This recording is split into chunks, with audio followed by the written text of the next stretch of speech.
Shalom, baiklah di saat ini kami kelompok akan memaparkan materi tentang prinsip-prinsip pengembangan kurikulum.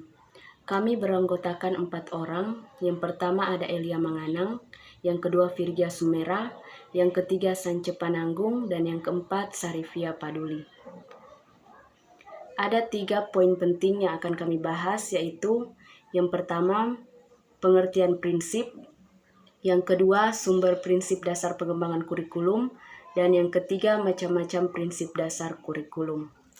Pertama ada pengertian prinsip.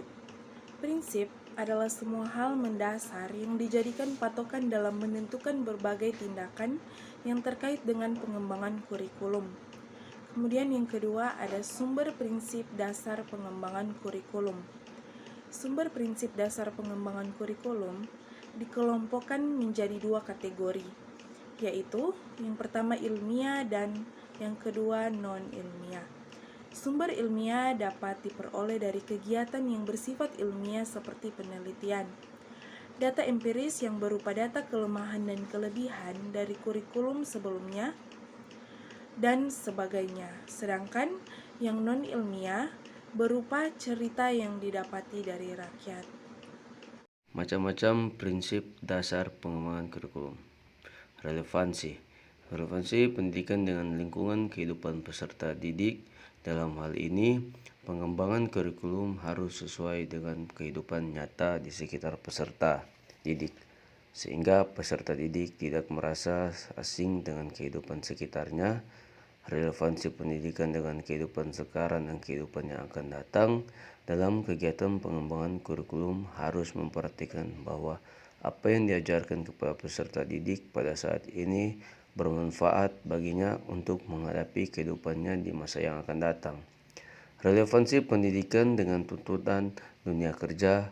Hasil pendidikan juga harus sesuai dengan kebutuhan dunia kerja.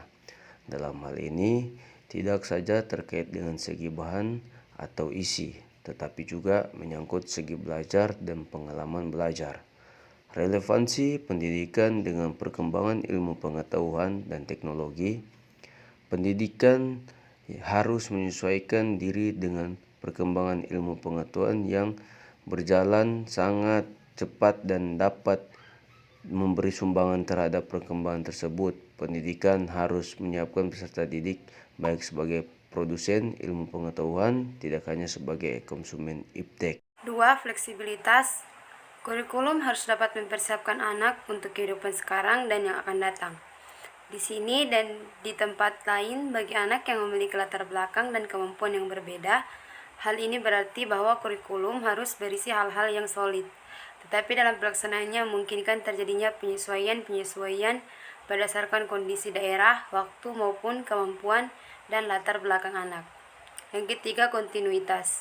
Ketika perkembangan dan proses belajar anak yang berlangsung secara berkesinambungan, maka pengalaman belajar yang disediakan kurikulum juga hendaknya berkesinambungan antara satu tingkat kelas dengan kelas lainnya, antara satu jenjang pendidikan dengan jenjang lainnya, serta antara jenjang pendidikan dengan pekerjaan. Untuk mencapai kesinambungan kurikulum harus disusun dengan mempertimbangkan A. Bahan pelajaran yang diperlukan untuk sekolah yang lebih tinggi harus sudah diajarkan di sekolah sebelumnya. B. Bahan yang sudah diajarkan di sekolah yang lebih rendah tidak perlu diajarkan lagi di sekolah yang lebih tinggi. Kesinambungan antara berbagai bidang studi dapat berarti bahwa dalam mengembangkan kurikulum harus mempertimbangkan keterkaitan antara bidang studi yang satu dengan bidang studi lainnya. Yang keempat, efisiensi. Kurikulum harus praktis, mudah dilaksanakan, menggunakan alat-alat sederhana dan biayanya murah. Dalam hal ini, kurikulum dan pendidikan selalu dilaksanakan dalam keterbatasan, baik keterbatasan waktu, biaya, alat, maupun personalia. Karena pada dasarnya waktu, tenaga, dan biaya tersebut digunakan untuk menyelesaikan program pengajaran yang merealisasikan hasil yang optimal. Yang kelima, efektivitas. Efektivitas berkenaan dengan keberhasilan pelaksanaan kurikulum, baik secara kuantitas maupun kualitasnya. Kurikulum merupakan penjabaran dari perencanaan pendidikan dan kebijakan-kebijakan pemerintah. Dalam pengembangannya harus diperhatikan Kaitan antara aspek utama kurikulum, yaitu tujuan, isi pengalaman belajar, serta penilaian dengan kebijakan pemerintah dalam bidang pendidikan. Hal ini terkait dengan efektivitas mengajar guru dan efektivitas belajar murid. Efektivitas mengajar guru dapat dicapai dengan menguasai keahlian dan keterampilan dalam mengelola dan melaksanakan proses belajar mengajar yang dapat ditingkatkan dengan kegiatan pembinaan baik melalui penataran maupun penyediaan buku-buku. Efektivitas belajar murid terkait dengan sejauh mana tujuan pelajaran yang diinginkan telah dicapai melalui kegiatan belajar mengajar.